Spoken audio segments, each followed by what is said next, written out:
BSc part first, paper first, doctor Ramswaroop Sahu, Sambhar lake.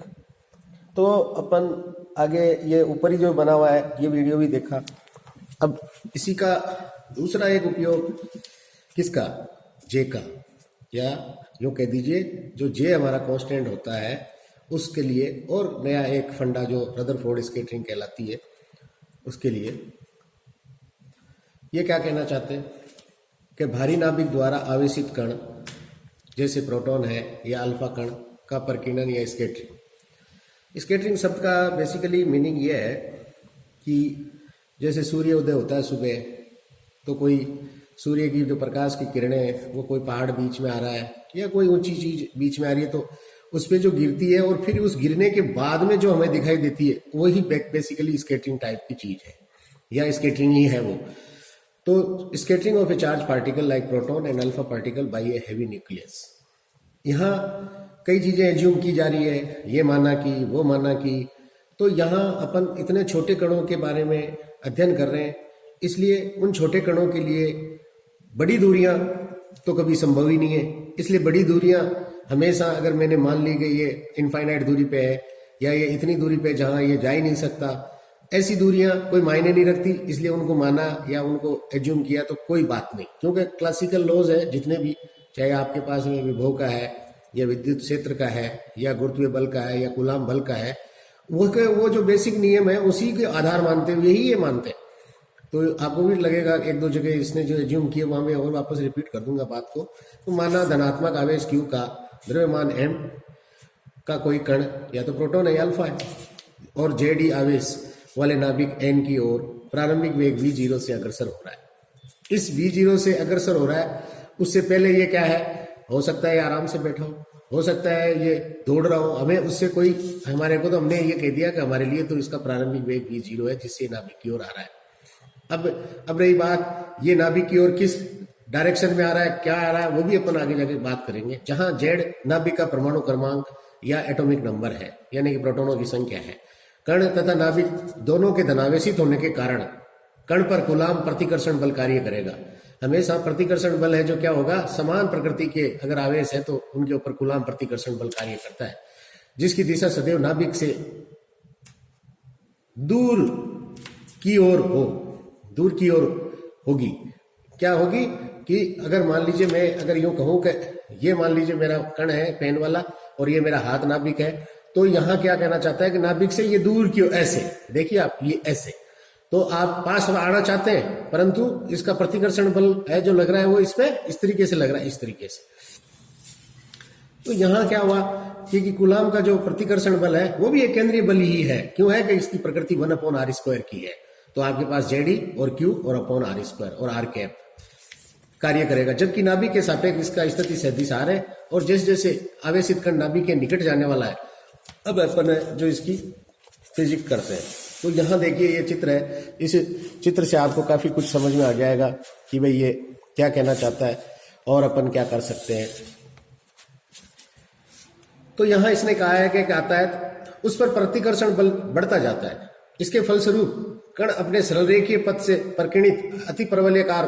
पथ hyperbolic path का अनुसरण करता है। यहाँ क्या बात आई है कि उसका कोई डिस्टरबेंस नहीं है, उस पाथ को हमने सरलरेखीय माना है, और जैसे ही उसके अंदर कोई डिस्टरबेंस आ जाता है, क्या आ जाता है, प्रतिकर्षण बल का प्रभाव बढ़ जाता है। उस समय जब वो स्कैटरिंग करता है या जो उसका बेसिकली घुमाव कह दीजिए आप एक प्रकार का, वो सरलरेखीय पथ है जो उसका क्या होता है, डिस्ट्रॉय हो जाता है, खत्म हो जाता है, और वो हाइपरबोलिक पाथ का अनुसरण करता है। कोई कहेगा साहब ये सपना आया क्या, हाइपरबोलिक पाथ बन जाएगा क्या? ये रदरफोर्ड ने कोई 20 बार प्रोटॉन, 20 से ज्यादा ही बार, कहने का मतलब रदरफोर्ड और समरफील्ड ने दोनों ने मिलकर ये स्कैटरिंग की थी, जिसकी वजह से उन्होंने जो फिजिक्स की, उस फिजिक्स के लिए ये वाला, और बेसिकली इसका जो समीकरण आएगा वो भी अति प्रवलय का ही समीकरण होता है। नाभिक इस अति प्रवलय के बाह्य फोकस पर होता है, जैसा कि चित्र में n दिखाया है। तो इस चित्र में अपन आज सीख लेते हैं, जो जिससे कि आगे दिक्कत नहीं आए बार बार समझने में। तो देखो Q आवेश है, ये बेचारा कहीं से चला तो इसके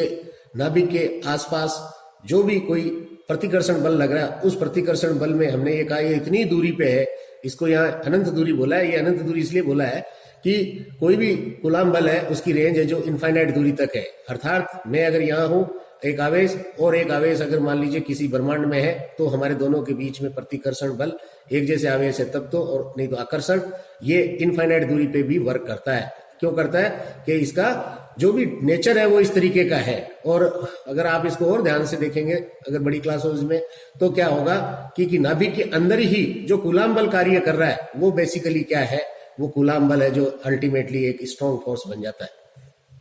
तो क्यू है एम इसका द्रव्यमान है। अब ये नाभिक के उस समय प्रतिकर्षण, प्रभावी प्रतिकर्षण यूं कह दीजिए, प्रभावी इफेक्टिव इसका प्रतिकर्षण बल मान लीजिए इस पे शुरू होता है, उसी को हमने कहा ये v0 वेग से इसके अंदर आने लगता है। और जैसे ये प्रभावी वेग अगर v0 से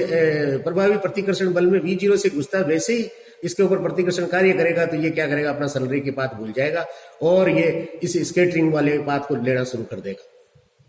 दूसरा, यहां से डॉट डॉट वाली लाइन जो बनाई है, उस डॉट डॉट वाली लाइन को ये बनाई, कोई कहता है कि इधर से भी आ सकता है, बिल्कुल आ सकता है, यहां से भी चलवाया, यहां से भी भेजा है, पर आपको और हमको अध्ययन कराने के लिए इन्होंने एक रैंडम जगह को ले लिया। नहीं, सपोज करो मैंने इस पार्टिकल को यहां से चलाया और यहां से कहा कि तू जा नाभिक से भिड़, यहां से ये लाइन मैंने कही नाभिक से भिड़, परंतु ये नाभिक है जो कहने का मतलब भिड़ती नहीं है और ये इस तरीके से स्कैटरिंग कर जाती है।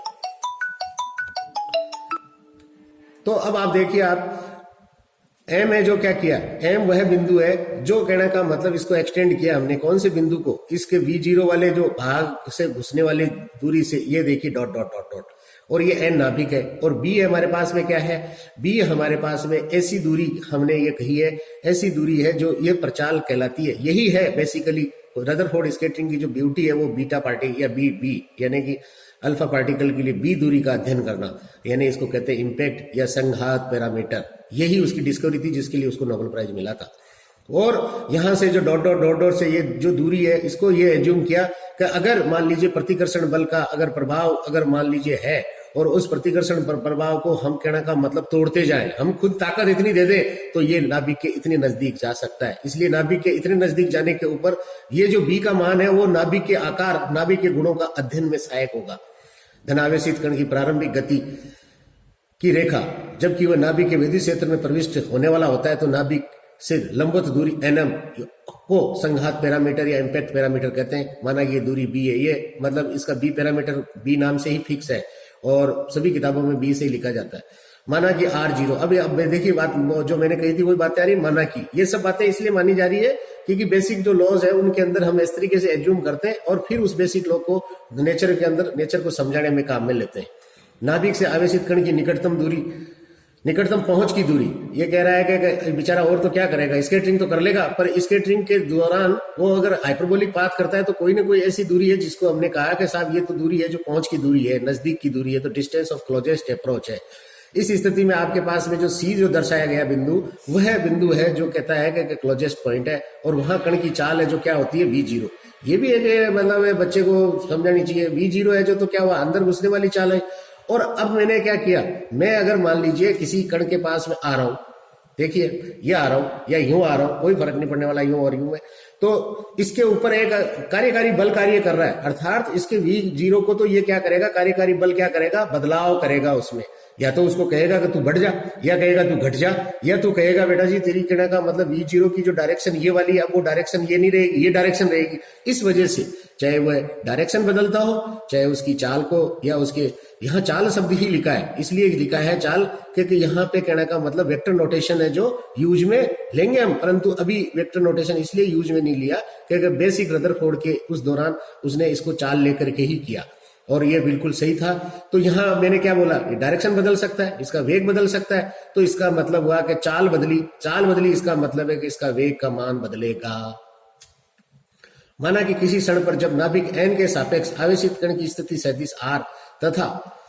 n के सापेक्ष उसका कोणीय संवेग j, हम पीछे पड़े हुए हैं कोणीय संवेग के, तो कोणीय संवेग dj/dt, टॉर्क लिख दिया मैंने, बेसिकली ये टॉर्क है, ये इसमें परिवर्तन को हमने टॉर्क लिखा जो पिछले वीडियो में देखा आपने, तो आर का आर लिख दिया, क्रॉस का क्रॉस लिख दिया और ये पूरा का पूरा वेक्टर लिख दिया। तो यहाँ जो पूरा का पूरा वेक्टर लिखा है उस वेक्टर के साथ में क्या होगा, ये ऊपर आर के वेक्टर चला जाएगा, आर जो आपके पास में यूनिट वेक्टर है उसको मैं क्या लिख दूंगा, इसको मैं कहना मतलब r³ लिख दूंगा, यहाँ आर वेक्टर आ जाएगा। तो आर वेक्टर है जो एक दिशा में होने की वजह से ये 0 आएगा। तो यहाँ क्या घटना घटी, यहाँ ये घटना घटी कि आर जो मेरे पास में स्थिति सदिश है और उसी के करस्पॉन्डिंग जो कूलाम बल कार्य करता है, कूलाम बल हमेशा किसी कण की दिशा में कार्य करता है, जो कण जिधर से आना चाहता है उसी दिशा में आर कैप लगता है उसके साथ, अर्थात आर वेक्टर और आर कैप एक ही दिशा में होंगे या आर वेक्टर एक ही दिशा में होंगे, तो जे स्थिरांक है। तो ये बात जो चाहिए थी वो हमें मिल गई कि जे स्थिरांक है। अब अपन नेक्स्ट वीडियो में करेंगे ये चीजें, और इसको आज आप 2-3 बार देखें। धन्यवाद।